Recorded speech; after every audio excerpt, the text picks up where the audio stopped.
That red clay road is calling my name. Same faded paint on the general store, but the creosote smell ain't the same as before. Just rust on the sign where the welcome used to be, and the pine shadow hides the person I was. This home remembers the man I once was, but it sure don't recognize me. Welcome to DJ's Southern Storytelling. Y'all, I must say before we get started in this story, there is no public documentation that proves this story. Although, I personally raised my family in this area and I treated it as if it was very true. So with that being said, let's get into the story. Y'all, there is a deceptive quiet that hangs over southeast Alabama. If you drive through Barber County, past the endless rolling acres of green peanut fields and the white burst of ready-to-harvest cotton fields, it feels like a place outside of time. Now, back in the late 90s, it felt even more so.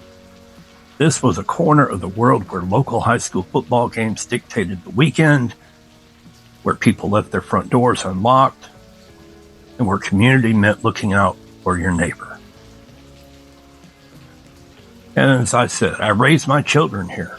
I walked these roads. I smelled the dusty earth after a hard rain. And I fully trusted the quiet. But rural isolation has a double edge.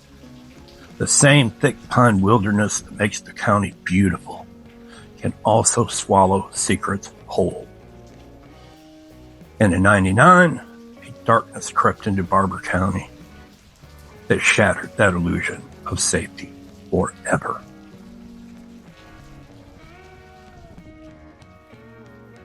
Now, it all started as a rumor passing through the gas stations and local diners. Whispers of a local man, someone people saw around town who had received a terminal diagnosis. Now, in the late 90s, an AIDS diagnosis carried a heavy, terrifying weight, especially in a small southern town. But what the community didn't know yet was that this man hadn't just accepted his fate, he had weaponized it.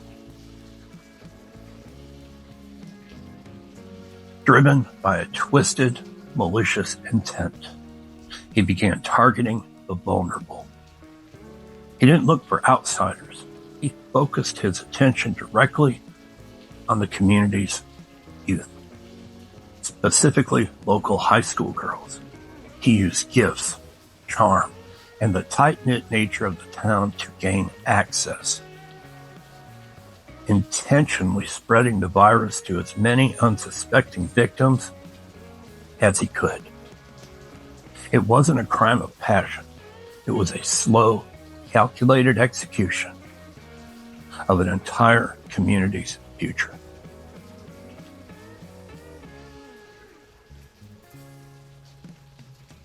The psychological cruelty of his campaign didn't stop with physical harm. As rumors began to solidify into terror, some of the victims and their families received a package. And inside that package was an object designed to inflict pure, unadulterated fear and dread.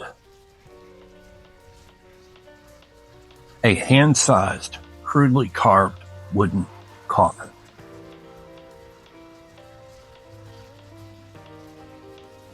It was a sick, explicit promise.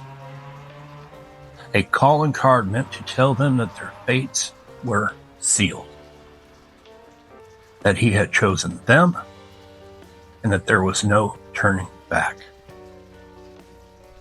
For parents in the county, including myself, the fear became a suffocating fog.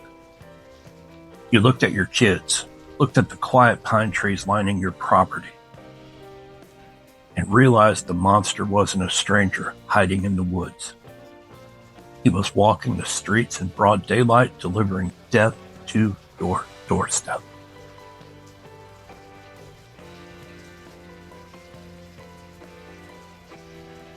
But justice in the Deep South doesn't always wait for a courtroom.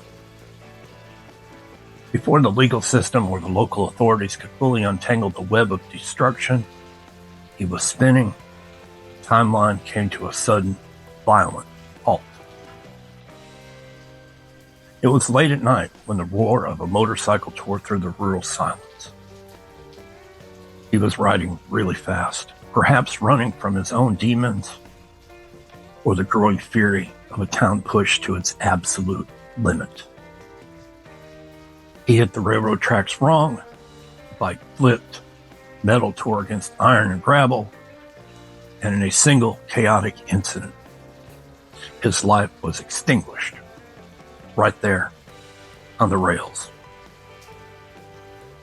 Now, the immediate threat was gone forever.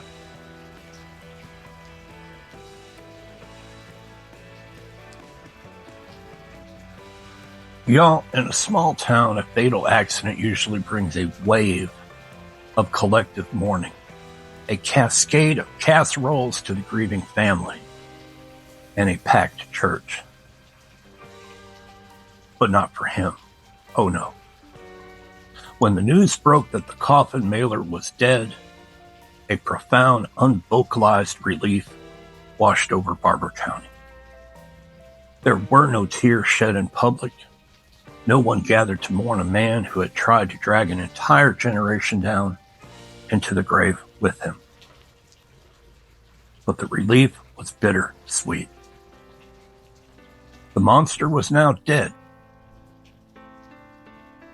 but he left behind major scars.